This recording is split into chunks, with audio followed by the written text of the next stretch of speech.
Здравствуйте, меня зовут Митин Евгений. Был совершенно здоровым человеком, работал в судоходной компании «Якутск» в качестве моториста. В 2012 году был избит. Находился дома, пришли молодые люди, избили меня.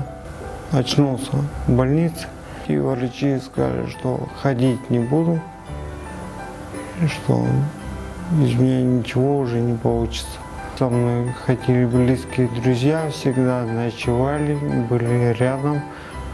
Близкие родственники, брат всегда был рядом. Я практически ничего делать не мог, даже там покушать, приготовить, там что-нибудь, об этом речи не шло. Никто меня не понимал, говорить вообще не мог. Я не осознавал просто того, что происходит со мной. Как и много, и не знал, что я долго находился в коме, я этого даже не знал. Потом из документов только это все понял. Нет, депрессии не было никакого, я просто не осознавал, что со мной происходит. Думал, да, травма, да, избит.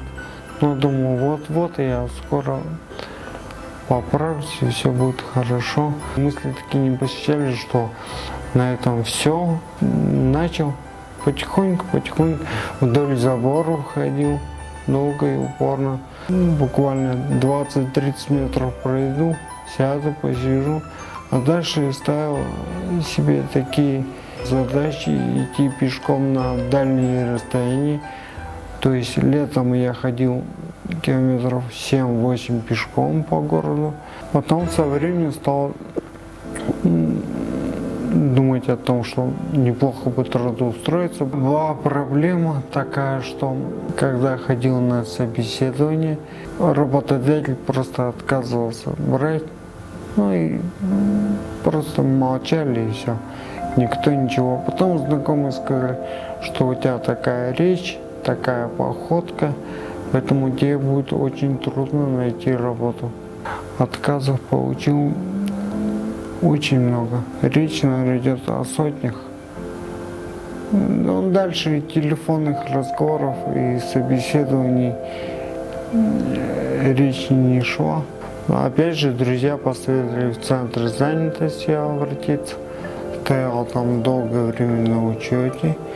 Потом благодаря социальной программе получилось устроиться в Сахаэнерго. Рабочее место меня устраивает. Она соответствует моей индивидуальной программе реабилитации. Коллектив хороший. Но так получилось, что вышел. Главное для меня цель достигнута, то, что трудоустроился. Сидел просто и существовал на одну пенсию. Но все равно, будучи инвалидом, обзавелся семьей, родился ребенок. До счастья на маленькой бегает, 2 года ему. Больше что? Воспитать его, видеть, как он улыбается. Больше что? Какое-то общение, радоваться каждую шалость его там, чтобы он там не сделал, как он будет пальцем тычет в глаза, не дает спать. Ну, это ребенок, как он радуется тебе, когда ты приходишь с работы, как он в окошко за тобой смотрит, когда ждет тебя. Стал призадумываться, стоит жить, для чего я вообще нахожусь здесь, на этой планете. Не просто так я остался в живых, что думаю, что, наверное, для того, чтобы ребенка на ноги поставить. Это, наверное, теперь цель в жизни, и все.